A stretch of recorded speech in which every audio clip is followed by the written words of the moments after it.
Today, I'm going to tell you 3 stories that all center around creatures. The first story you'll hear is sort of uplifting in a way, and then the last 2 stories are downright spooky. Please subscribe to our channel and turn on all notifications so you don't miss any of our weekly uploads. Okay, let's get into today's stories.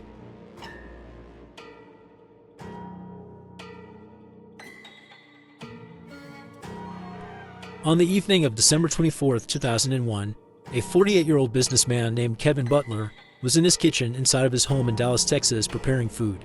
The following day, he was going to bring this food to a Christmas party at his friend's house. And as Kevin was preparing this food, he heard his friend Larry, who spent a lot of time at his house, call to him from down the hall.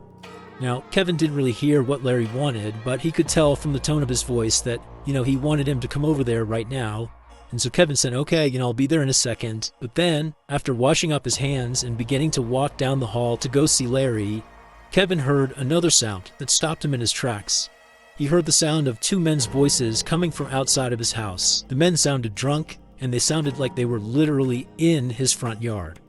And also, Kevin thought he recognized the voices. And so instinctively, Kevin flew over the door and whipped it open. And sure enough, it was Johnny Serna, one of Kevin's former employees, and Daniel Torres, who was Johnny's half-brother. These were the 2 men he thought he heard outside, and here they are. And even though Kevin was expecting to see them when he opened the door, it was like seeing them in real life was just totally incendiary. Kevin was immediately so mad. For several months, Kevin and Johnny had been in this very public feud over money. And in fact, Johnny at one point had even tried to steal from Kevin by forging a check. And so now Kevin looked right at Johnny and Daniel and goes, "Oh, what are you guys here to steal from me again?"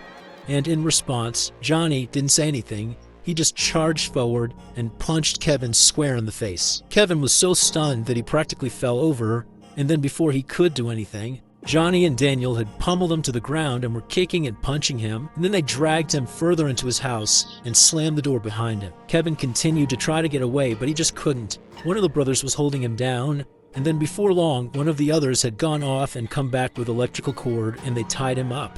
And then once Kevin literally was fully bound and couldn't go anywhere, the brothers went into the kitchen, got knives, came back, and they began stabbing Kevin over and over and over again. And as all this commotion was happening out in the living room, Kevin's friend Larry, who was right down the hall, heard the whole thing.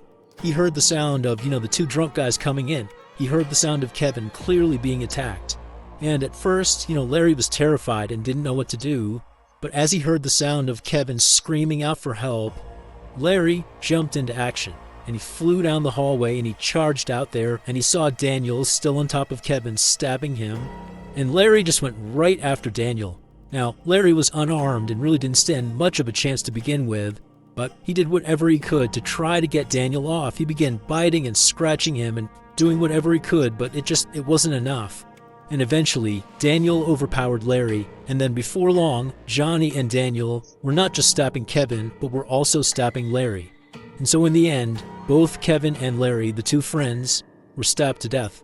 And then after they were dead, Johnny and Daniel fled the scene. But what the 2 half-brothers didn't know was that even though they had just killed Larry, Larry had actually just made sure those 2 brothers would get caught. Because when Larry tried to fight Daniel off, he had literally bit Daniel and gotten Daniel's blood on his mouth.